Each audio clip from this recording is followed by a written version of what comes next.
नमस्कार दर्शक बंधु, भगवान श्रीकृष्ण कहते जे एही धरा पृष्ठरे जे भी जन्मग्रहण करिवो ताकू प्रकृतिर समस्त नियम मानिबाकू पड़िबो। जन्म मृत्यु दुख कष्ट एसबुरु किछि भी केही परिवर्तन करि पारिबे नाही। ठीक सेहीपरि जगतर नाथ जगन्नाथ मध्य समस्तंकु एही शिक्षा दियंती।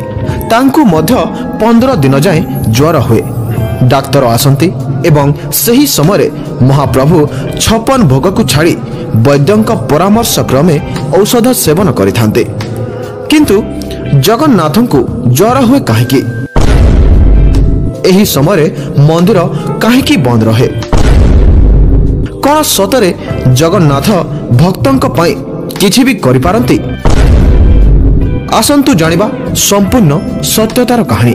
आपण माने समस्ते जानिथिबे जे पवित्र देवस्नान पूर्णिमा रे महाप्रभु स्नान करती एवं तापरे तांकु 15 दिन जाए ज्वर हुए। महाप्रभु एहार प्रतिकार पाई साधारण मनुष्यंक भली चिकित्सित होती एवं देह भल हेबा परे से माउसी घर को जाती, जहा फल अनुष्ठित हुए विश्व प्रसिद्ध रथयात्रा। प्रथमे जानिबा देवस्नान पूर्णिमा बा स्नान यात्रा संपर्क रे। महाप्रभु जगन्नाथ ज्येष्ठ मासर पूर्णिमा तिथि रे स्वयं आविर्भूत होइथिले एवं राजा इंद्रद्युम्नंकु स्नान कार्य पई निर्देश देइथिले। सही दिन ठारू स्नान यात्रा प्रचलित होई आसुछि। एही दिनकु महाप्रभुंक जन्मदिन बोली मध्य कहा जाए। श्री जगन्नाथंक स्नान प्रत्येक दिन अप्रत्यक्ष भाव रे होइथाय, किंतु स्नान यात्रा दिन से प्रत्यक्ष स्नान करती। महाप्रभुंक प्रत्यक्ष स्नान पाई श्री मंदिरर उत्तर द्वार रे थिबा मां शीतला देवींक सामने थिबा सुना कुआर जल व्यवहृत होइथाय। तीन ठाकुरंक स्नान पाई से कुआरु 108 गरा जल कढ़ा जाए, जेउथिरु श्री जगन्नाथ 35 गरा जल रे स्नान करती, श्री बलभद्र 33 गरा जल रे स्नान करती, मां सुभद्रा 22 गरा जल रे स्नान करती एवं श्री सुदर्शन 18 गरा जल रे स्नान करिथांती। एही स्नान परे तीन विग्रह को अणसर गृह को निया जाए, कारण एहा परे 15 दिन जाए महाप्रभु को ज्वर होइथाय। एही समय मंदिर मध्य बंद रुहे एवं महाप्रभु 56 भोग छाड़ी वैद्यंक परामर्श क्रमे औषध सेवन करती। सेथिरे तांकु खाइबा पाई हालुका खाद्य दिया जाए एवं पीबा पाई काढ़ तैयारी करि दिया जाए। श्री जगन्नाथंकु ज्वर हुए काहेकि? एहा हेउची महाप्रभुंक सही परम भक्तंक कथा, जहांक नाम थिला माधव दास। तांकर केही नथिले मध्य से श्री जगन्नाथंकु ही तांकर सबु किछि मानंती।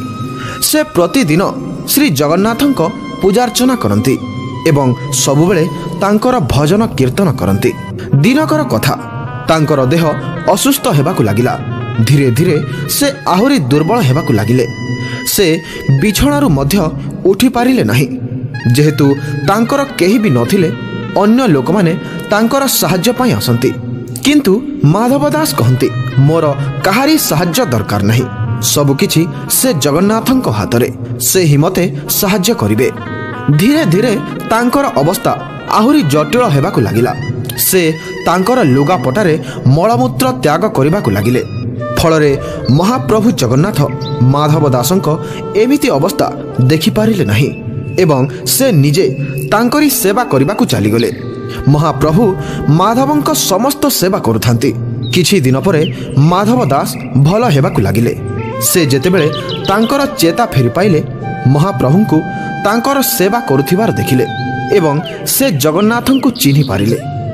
माधव दास कांदी कांदी जगन्नाथंक पाद तले पड़गले एवं कहिले, हे प्रभु, आपण ए जगतर सृष्टिकर्ता। आपणक आदेश रे ही सूर्य चंद्र आतजात करुछंती। आपणक इच्छा बिना साधारण पत्रटीए मध्य हली पारिबो नाही। आपण चाहिथिले मोर ज्वर भल हो जाइथांता, किंतु आपणकु मोर सेवा करिवार कोन आवश्यक पड़िला महाप्रभु? एहा सुनी श्री जगन्नाथ कहिले, हे माधव दास, विधिर विधान को केही परिवर्तन करि पारिबे नाही। समस्त जीवन को तांकर कर्मर फल निश्चय भोगिबाकु पड़िथाए। तेणुकरी जदिओ ମୁଁ ତୁମର ଦୁଃଖ କଷ୍ଟ ହରଣ କରିନେବି। ଏହାର ପ୍ରତିକାର ପାଇଁ ତୁମକୁ ଆଉ ଏକ ଜନ୍ମ ନେବାକୁ ପଡ଼ିବ। ତେଣୁକରି ମୁଁ ଚାହେଁ ନାହିଁ ଯେ ଏ ସାଧାରଣ କାର୍ଯ୍ୟ ପାଇଁ ମୋର ଭକ୍ତ ଆଉ ଏକ ଜନ୍ମ ନେଉ। ହେ ମାଧବ ଦାସ, ତୁମରି ଭାଗରେ ଆହୁରି 15 ଦିନର ଜ୍ୱର ବାକି ଅଛି, ଯାହାକି ମୁଁ ମୋ ନିଜ ଦେହକୁ ନେଇଯାଉଛି। ଏତିକି କହି ଶ୍ରୀ ଜଗନ୍ନାଥ ସେଠାରୁ ଚାଲିଗଲେ ଏବଂ ମାଧବ ଦାସ ଭଲ ହୋଇଗଲେ। ବନ୍ଧୁଗଣ, ସେହି ଦିନଠାରୁ ମହାପ୍ରଭୁ ଶ୍ରୀ ଜଗନ୍ନାଥଙ୍କୁ 15 ଦିନ ଯାଏଁ ଜ୍ୱର ହୋଇଥାଏ ଏବଂ ସେ ମଧ୍ୟ ଜଣେ ରୋଗୀଙ୍କ ସଦୃଶ ଚିକିତ୍ସିତ ହୁଅନ୍ତି। ମହାପ୍ରଭୁ ଶ୍ରୀ ଜଗନ୍ନାଥ ପ୍ରକୃତରେ ଭକ୍ତ ବତ୍ସଳ ଅଟନ୍ତି। ସେ ତାଙ୍କରି ଭକ୍ତଙ୍କ ପାଇଁ ସବୁକିଛି କରିପାରନ୍ତି। ତ ବନ୍ଧୁଗଣ, ଭିଡ଼ିଓଟି କେମିତି ଲାଗିଲା କମେଣ୍ଟ ମାଧ୍ୟମରେ ଜଣାନ୍ତୁ ଏବଂ ଏମିତି ଆମର ଦେବାଦେବୀ ଓ ସଂସ୍କୃତି ବିଷୟରେ ଅଧିକ ଜାଣିବା ପାଇଁ ଆମ ଚ୍ୟାନେଲକୁ ମଧ୍ୟ ସବସ୍କ୍ରାଇବ୍ କରି ରଖିଥାନ୍ତୁ।